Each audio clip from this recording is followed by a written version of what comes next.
Madam, ಅವಾಗಿಂದ ನೋಡ್ತಾ ಇದ್ದೀನಿ ಎಲ್ಲ ಏರಿಯಾ ಬಸ್ಸು ಹೋಯ್ತು, ನೀವು ಯಾವ ಬಸ್ಗೂ ಹೊತ್ತಲಿಲ್ಲ, ಇನ್ನ ಬಸ್ಸು ಕಾಯ್ತಾ ಇದ್ದೀರಾ. ಎಲ್ಲಿಗೆ ಹೋಗ್ಬೇಕಿತ್ತು ಮೇಡಮ್ ನೀವು? ಎಲ್ಲ ಏರಿಯಾ ಬಸ್ ಬಂತಲ್ವಾ? ಹಾ ಬಂತು. ಆದ್ರೆ ನನ್ನ ಡ್ರೆಸ್ ಕಲರ್ ಮ್ಯಾಚ್ ಆಗೋ ಬಸ್ಸೇ ಬಂದಿಲ್ಲ. ಏನು ಉತ್ತರ ಕೊಡ್ತೀಯ ಇದಕ್ಕೆ? ಹೇಳು ಒಂಚೂರು. ಅದಕ್ಕೆ ವೇಟ್ ಮಾಡ್ತಿದ್ದೀನಿ. ಈ ಕಲರ್ ಮ್ಯಾಚ್ ಆಗೋ ಬಸ್ ಬಂದ್ರೆ ಹತ್ಕೊಂಡು ಹೋಗ್ಬಿಡ್ತೀನಿ. ಓ, ಹತ್ಕೊಂಡು ಹೋಗ್ಬಿಡ್ತೀರಾ? Very good madam. ನಿಮ್ಗೆ ಈ ಕಲರ್ ಡ್ರೆಸ್ ಆಗೋ ಮ್ಯಾಚ್ ಇಲ್ಲಿ ನಿಂತ್ಕೊಂಡ್ರೆ ಸಿಗಲ್ಲ ಮೇಡಮ್, ಅಲ್ಲಿ ನಿಂತ್ಕೋಬೇಕು ಮಧ್ಯ ರೋಡಲ್ಲಿ. ಹೌದಾ? ಹೌದು, ಹೋಗಿ ಒಂಚೂರು. ಅಲ್ಲ, ಅಲ್ಲಿ ನಿಂತ್ಕೊಂಡ್ರೆ ಬಸ್ ನನ್ನ ಮೇಲೆ ಬಂದ್ಬಿಡಲ್ವಾ? ಅಷ್ಟು ಬುದ್ಧಿ ಇದೆ. ಈ ತರದ್ ಮಾಡ್ಲು ಕರ್ನಾಟಕದಲ್ಲಿ ನೀವು ಒಬ್ರೇನೋ? ಮೇಡಮ್, ಒಂದು ಡೌಟ್, ಈ ಕಲರ್ ಡ್ರೆಸ್ ಬರ್ಲಿಲ್ಲ ಅಂದ್ರೆ ಏನ್ ಮಾಡ್ತೀರಾ? ನಂಗೆ ಗೊತ್ತಿಲ್ಲ.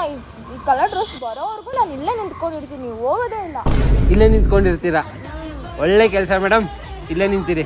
ಸೂಪರ್ ಮೇಡಮ್ ನೀವು. ಮೇಡಮ್, ಅಂದ್ರೆ ಎಡ್ಡಿ ಅಂದ್ರೆ ನೀವೇನಾ? ಏನಂತೀರಾ? ನೀವೇನೆ ಬಿಡಿ, ಎಡ್ಡಿನೇ.